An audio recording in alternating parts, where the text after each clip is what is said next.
Hello, Liverpool fans. Welcome to the Liverpool Reaction, an American LFC podcast. Coach Ralph and I are excited to bring you this podcast. From games to players to club news, we cover everything LFC. You can find us on every platform and YouTube. Please take a second to follow or subscribe to the podcast. That way, you know when the latest podcast is up. Thank you for listening, and now on to the show. Hey everybody, welcome back to the Liverpool Reaction, an American LFC podcast. I'm joined by my co-host, Coach Ralph, and my name is Salim. Welcome everybody. Coach, how you doing today? Well, I feel I should probably give the obligatory statement that I'm in mourning after the defeat on Saturday, but other than that, okay. Yeah, it was a tough game, interesting game from the standpoint of a low block. And Coach, I don't know if you remember this, but Coach Espirito Nunez, Nuno Espirito Nunez, is that his name? No, it's Nuno Espirito Santos. Santos, that's it. Yes. Okay. Oh, man, I couldn't get that out. It was a very interesting tactic with the standpoint that his speedsters of Elanga and Hudson-Odoi did not start the game. And he brought them on in the second half to inject some pace and some threat to the team after, I think, 65 minutes, which was interesting because it reminded me of a game 3-4 years ago, maybe even a little bit longer ago, when he was at Wolves. And he did the same kind of tactic with Manchester City, and they ended up winning the game 2-1. They had Dame Traore. They pushed him up front with like 15, 20 minutes to go in the game, and he got 2 breakaways and scored, which I thought was, as I was watching the game and as it was unfolding, I was thinking to myself, I've seen this before.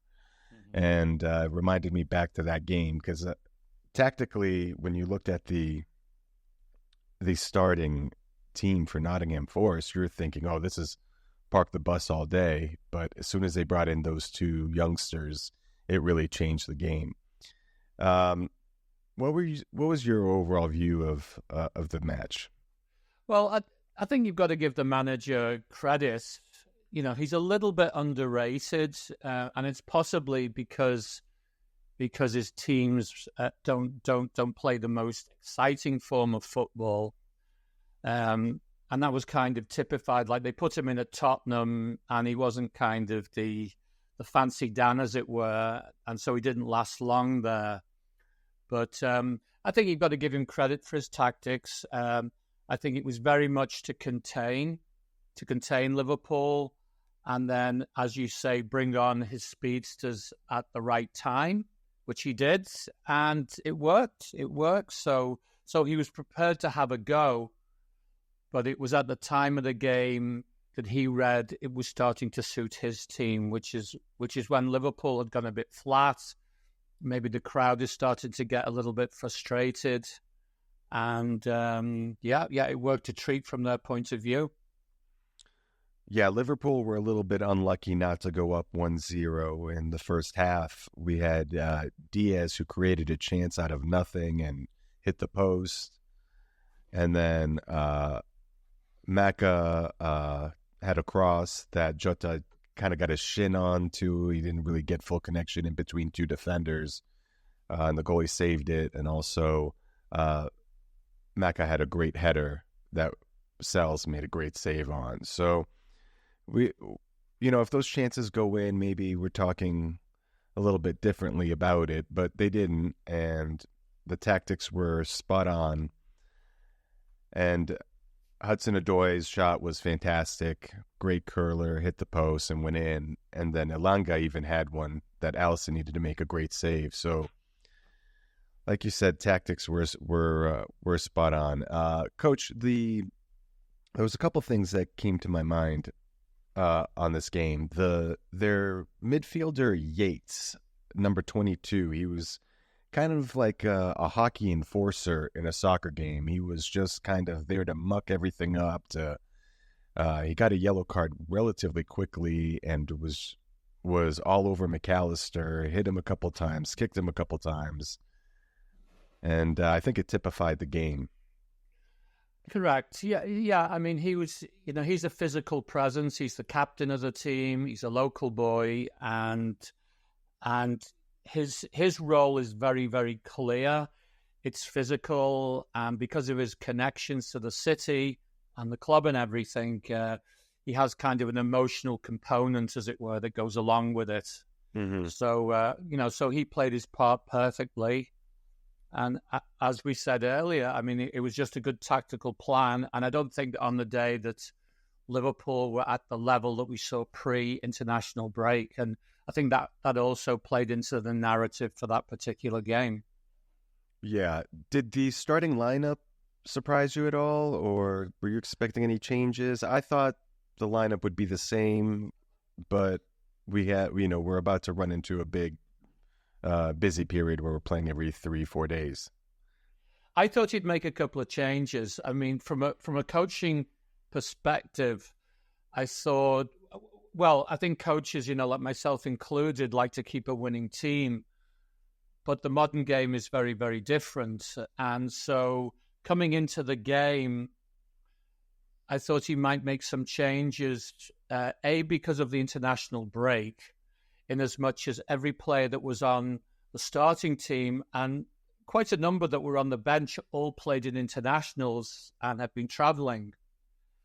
And the other thing that's a factor is the game tomorrow away in Italy, going to San Siro to play AC Milan. So the games are pretty close together there as well. And it was kind of known even before he played for Argentina that McAllister is carrying an injury.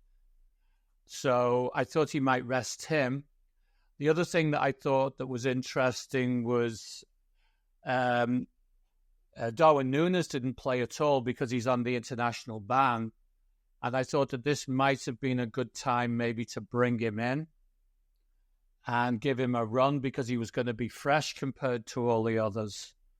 So I thought he would make maybe a couple of changes just to freshen it up, and also with the Champions League game in mind. Yeah, and Núñez last year against Nottingham Forest got that last gasp winner off the header. Mm-hmm. So yeah, when he came in, unfortunately, it just seemed like he just wasn't in rhythm at all. And we always talk about the chaos he creates, and it just wasn't really there. So that was interesting.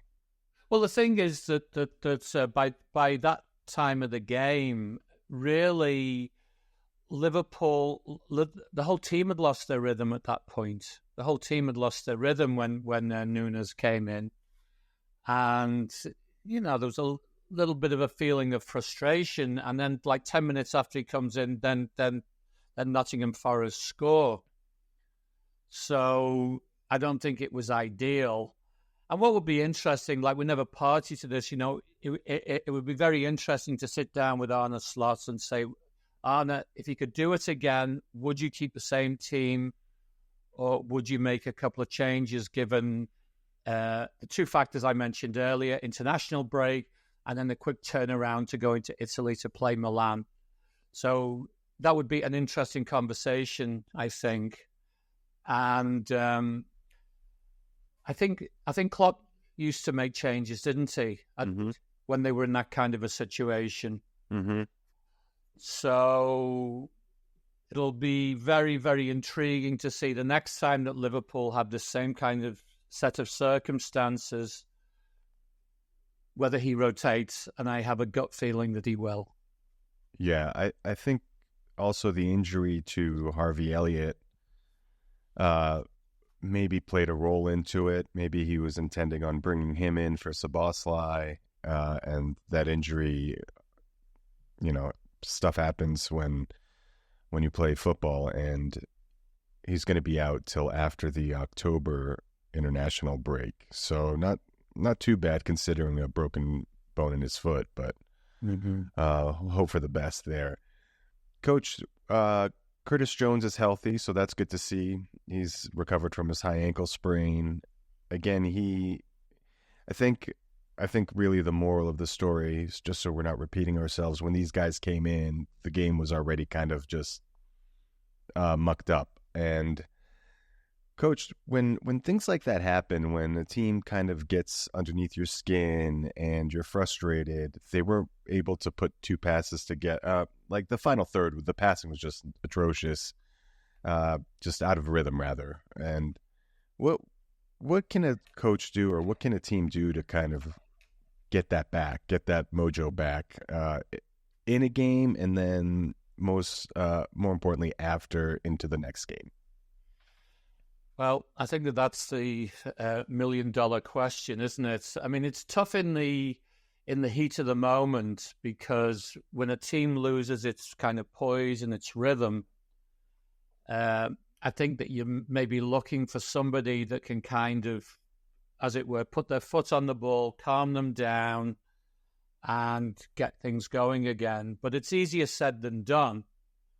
And I think one of the things with modern football is the crowd plays an even greater part in what is or isn't happening out on the field. So the crowd at Anfield becomes quiet, and the feeling that the players get from the crowd is more of frustration, because this is a game that in their minds that they should be winning. And indeed, I believe the statistic is that Nottingham Forest hadn't won at Anfield since 1969. So everybody's a bit in shock, and so the fans start to get frustrated, and I think that starts to transfer onto the field. And sometimes the players just try too hard, and everything's out of sync. And I think that's very much what happened at the weekend. Yeah. The lineup being what it was, and looking at AC Milan tomorrow or Tuesday, what do you anticipate? Because we had talked last podcast that you wanted to see Chiesa, or that you thought Chiesa would be on the bench for this game, and to get him some minutes with the team. He's surely got to play at AC Milan, correct?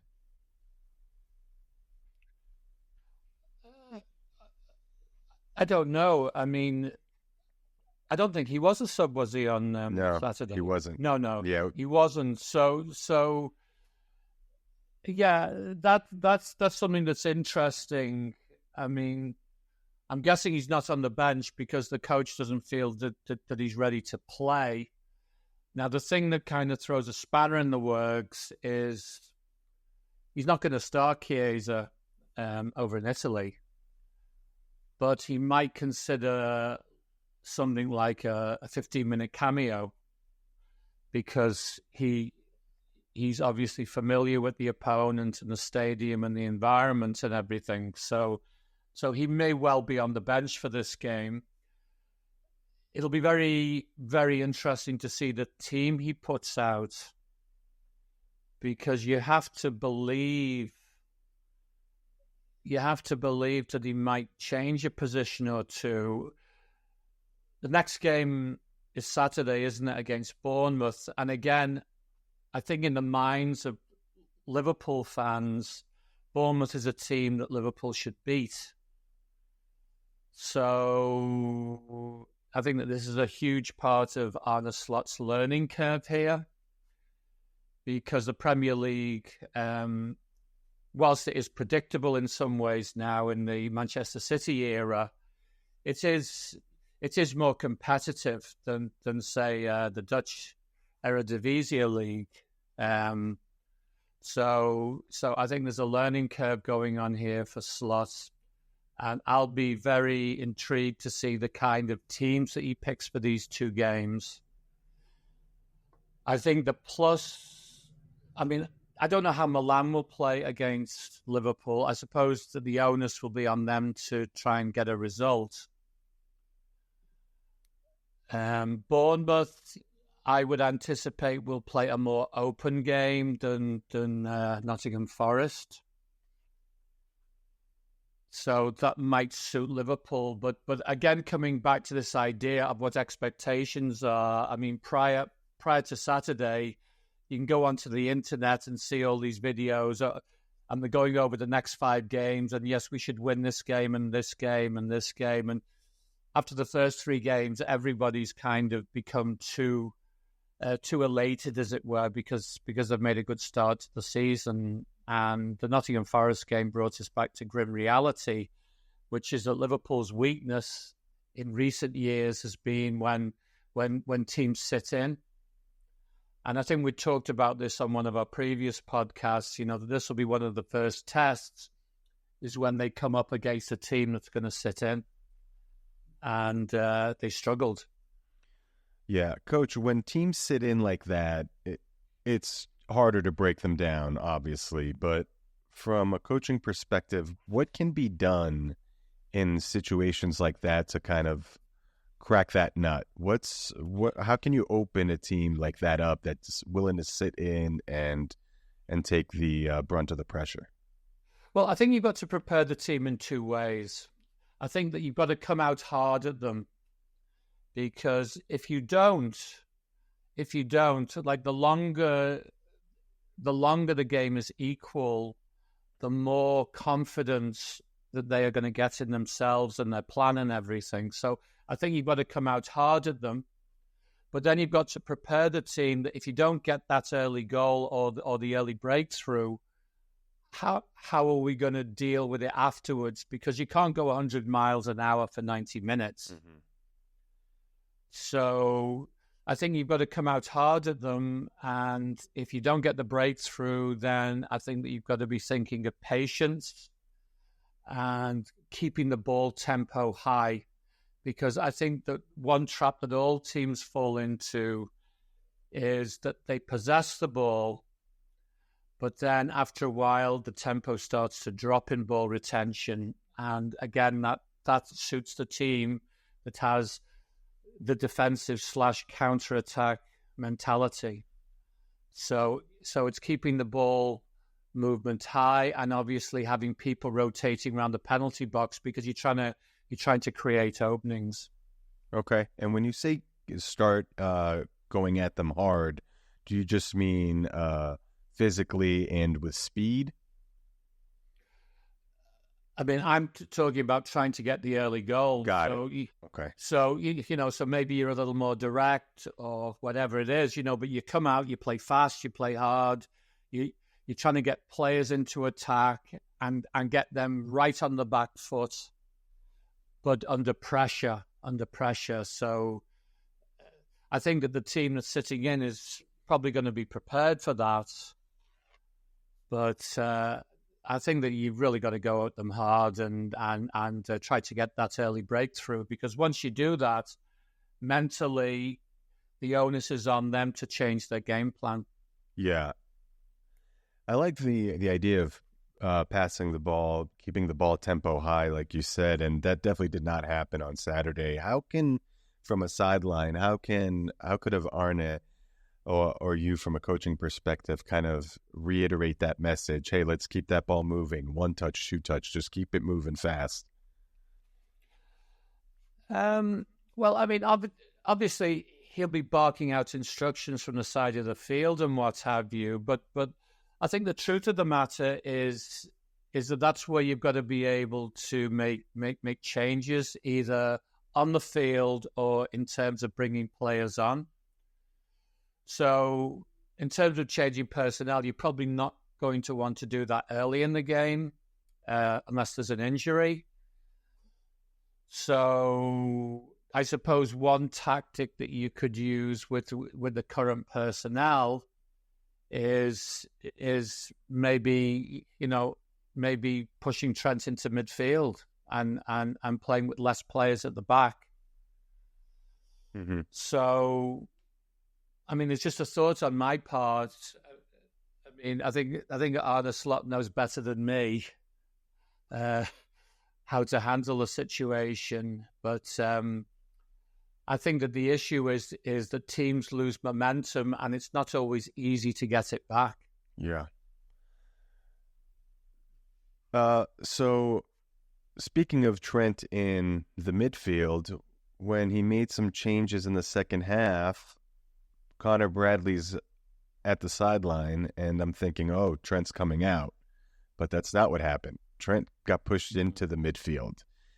It didn't have a great effect, but I don't think necessarily it's because he wasn't able to do anything. I think just overall, it was a bad day at the office for Liverpool. And, but, him having 2 man of the match performances in the international break, and then him getting moved into midfield to, when we were down 1-0 to try to push to get a goal. Do you think that's going to be a regular tactic moving forward if we're down 1-0, 2-1, anything like that? Maybe let's go 3 at the back and move Trent forward? Maybe. It didn't particularly work in this game. And I suppose that you could kind of look at it in the wider context of it didn't work for England in the Euros either. Mm-hmm. So when he's in central midfield and he's playing there all the time, it's a lot more crowded. And I feel that he has more success when he's coming into the area, whether it's wide or it's central, because he has a little more time and space. He sees the space and he moves into it rather than being there. And he's not really moving onto the ball quite in the same way as if he's coming out of defence. So, again, it's going to be another one of these things. Will the manager try it again? It didn't work on Saturday. That doesn't mean that it can't improve. And I think that that's something that will be revealed. It's certainly going to be revealed before the end of the year. I think we'll have a clear idea of whether or not this is going to be a common tactic for Liverpool. It's interesting that he tried it at least.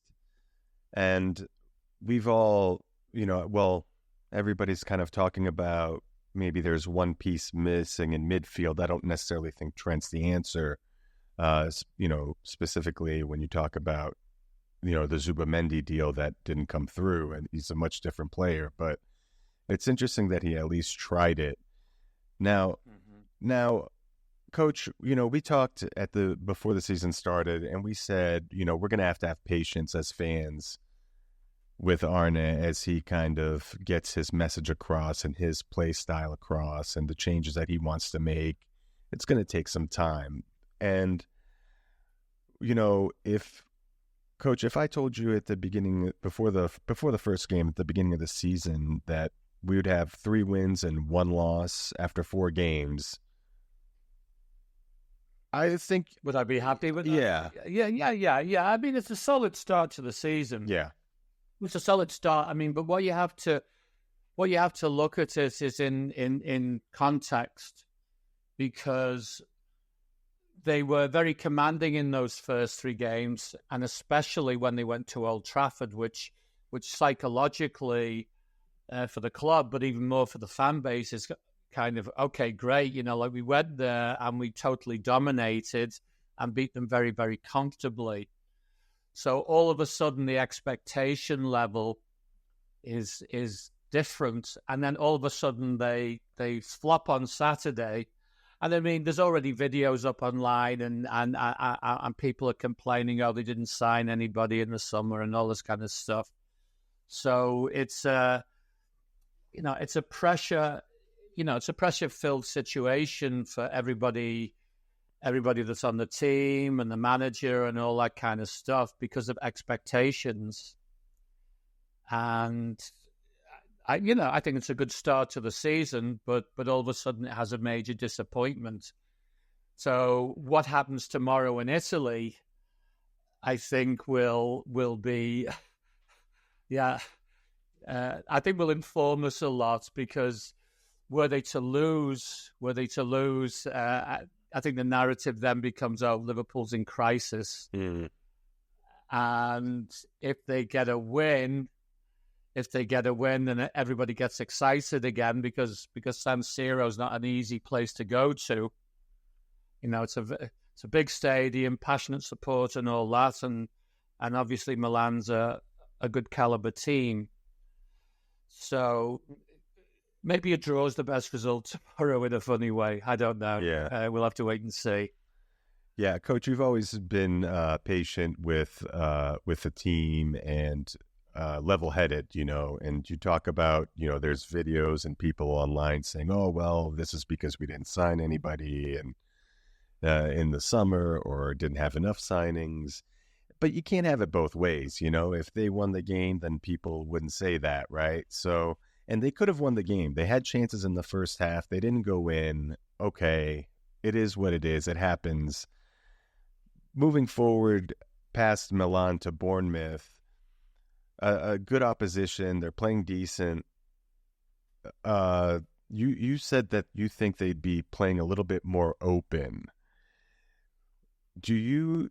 And I believe this game's at Anfield as well. So, right.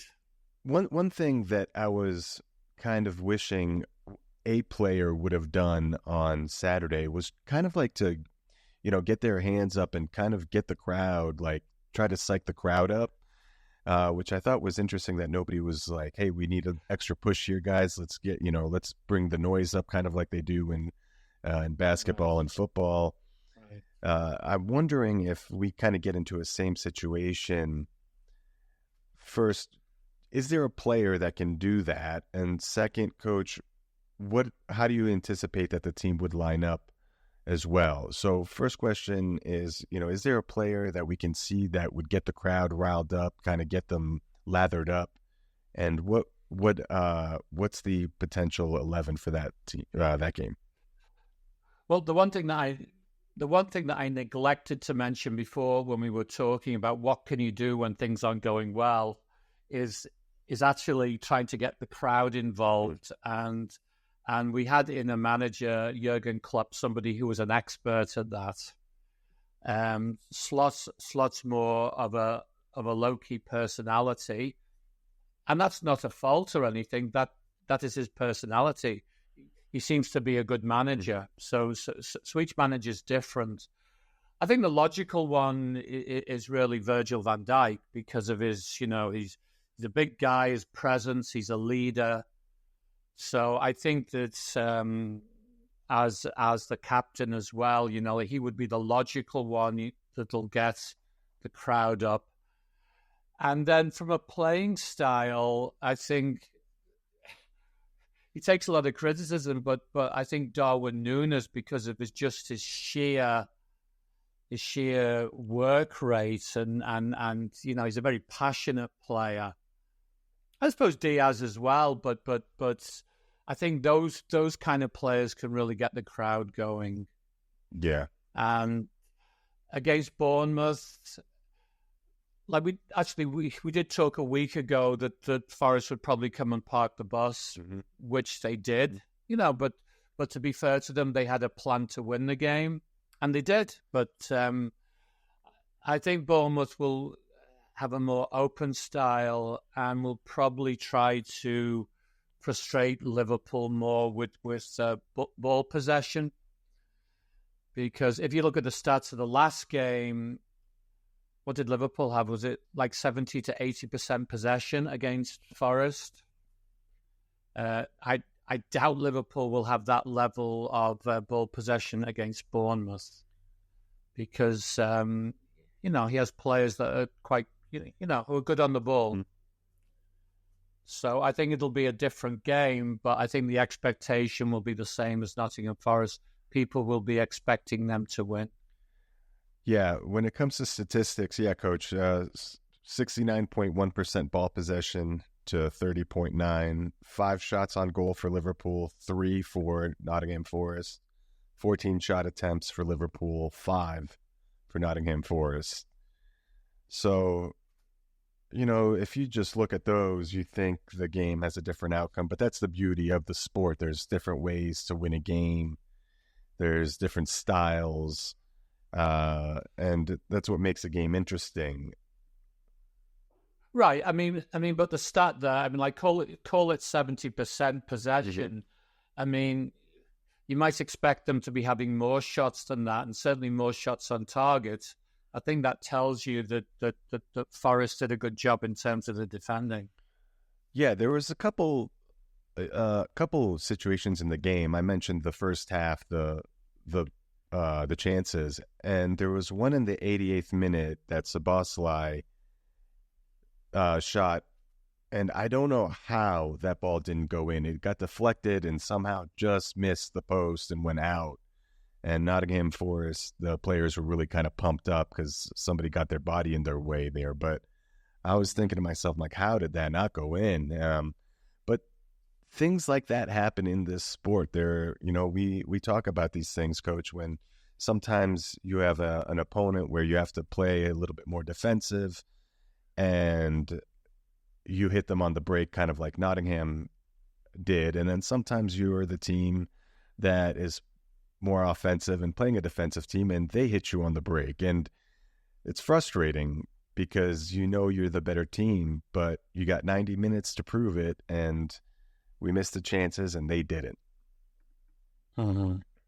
Yeah. I think it was the game on Saturday, and I think it's easy for us to be 2020 in hindsight. I expected Liverpool to win, but I'm not shocked that they didn't. I thought it might be a draw. Because of what the manager is capable of doing. But as we've said previously, you got to give him credit because he did try to win the game, and this time it worked for him. Yeah, let's move to AC Milan. So we mentioned, I think McAllister needs a rest, and Jones can kind of come into that position with a double pivot where he's slightly higher than Gravenberch, but they kind of alternate back and forth as far as if one goes, one stays. Nunez potentially in there. Diaz is just full of energy and just doesn't seem like he gets tired from a day-to-day standpoint. Do you think just going through the front line, the midfield, and the defense, is Kwanzaa due for a game? Is Tsimikas going to come in for Robertson because Robertson played a lot of games as well during the international break and I think played both. I think he's the captain, so he played 90 minutes both games. So to freshen it up but still stay very competitive, what is the lineup in your mind? Yeah, not quite sure for both games. I feel he's got to make a change after Saturday to freshen it up. Mm-hmm. I think that when you talk about giving McAllister a rest, that seems logical. One thing that could be kind of different, seems like Endo's not his style of player, but this might be a good game for Endo to play in because he can play more of an out-and-out defensive midfielder and he has a high work rate. And maybe that frees up Gravenberch to go and do his thing higher up the field as well, because it seems like he's got a bit of creativity in his locker. Jones, I think if he plays Gravenberch and Jones, I think idealistically that might be his choice. But I think practically, given the arena that they're going into, maybe Endo is a more sensible choice. So this is going to be very, very interesting. As I said, you've got Darwin Núñez, who's not played much and didn't have all the travel. And he's got pace. He's certainly got pace all right. I just thought this might be a good game for him. But again, we haven't seen enough of the manager to know what his patterns are, and he may not know them either because it's a totally new set of circumstances for him. Yeah, I anticipate obviously Allison in there and Van Dijk. Those are stalwarts in there. I think Mo, Salah as well. With those three, and I think from there you can really kind of pick and choose a bunch of different players to come in. I like the chance. I like our chances at AC Milan. They're not playing that well right now, so they could be ripe for the picking. But I also thought Arsenal was ripe for the picking yesterday against Tottenham, and they somehow held on and won 1-0. So we're still, a lot of people say that, a loss, this could be, a lot of pundits, they sometimes call the league over in, November, and maybe it's clickbait or whatever, but, if you're not within this range, by Christmas, it's chances of you winning are little, but we've seen Manchester City come back from 9 points down. We've seen a lot of comebacks just in general watching this sport over a long period of time. It happens. With now one loss, no big deal. I don't think you or myself are worried about it. Okay, it wasn't great, but we're not, we're disappointed, but we're not encouraged. We're encouraged with the start of the season. With still like a nice run of games, granted they're 3-4 days apart. What do you think here in the next 4 games? So we got Milan, we got Bournemouth, we got West Ham, and then Wolves. Out of those 4 games, what would be a realistic target as far as wins, draws, losses for Liverpool and for us as fans? Well, I think that most people will look at it, and I've already seen the videos online, I'm expecting Liverpool to win all of them. So in theory, they could, but I would be surprised if they do, to be honest with you. So when you're talking about the 4 league games now, so what's that, 12 points? Mm-hmm. So I'm not expecting Liverpool to win the title this year. I think that they should really be in the top 4. So you're talking about, well, if it's 9 points, that means that they lose a game. If it's 10 points, that's, 3 wins and a draw.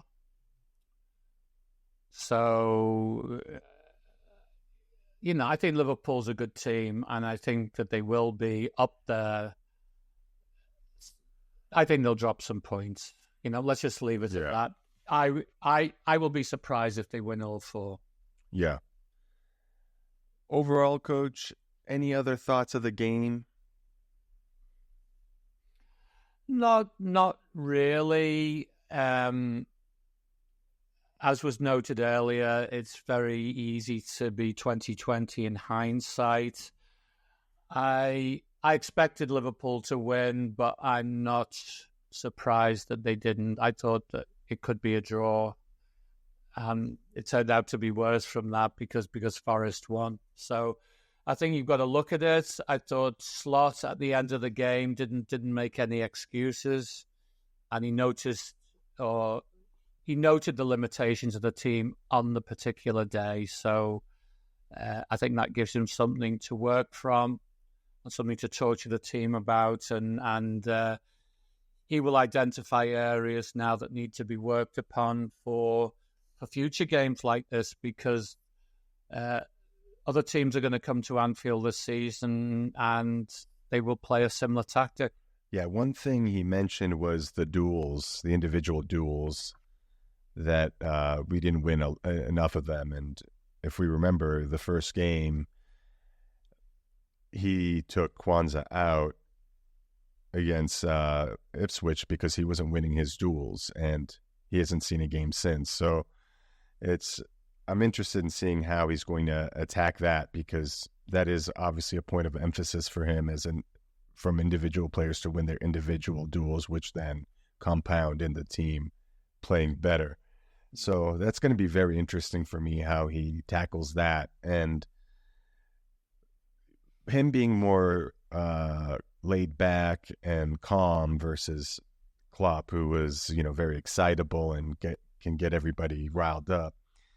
It's going to be interesting to see how he gets his team prepared and how he gets his team kind of riled up. What's his style of doing that when it comes to kind of being more calm and cerebral about it? Mm-hmm. Yeah. I mean, like he is learning Liverpool, he's learning the English game, and we are all learning Arne Slot. Yeah. So Liverpool fans, let's be patient. Let's understand what we have going on here. We do have a very good team. like Coach said, top 4 is probably the more realistic target. Anything beyond that is gravy on top. Coach, thank you as always for joining me on this podcast and as always, your insight into the game. Liverpool fans, we will see you next time. Thank you for listening. Talk soon. Take care, everybody. Okay, bye now. Liverpool fans, thank you so much for listening to the Liverpool Reaction, an American LFC podcast. We hope you enjoyed the show and would greatly appreciate your support. Please leave a 5-star review and feel free to email us at tlrlfcpodcast@gmail.com. Looking forward to hearing from you. Till next time.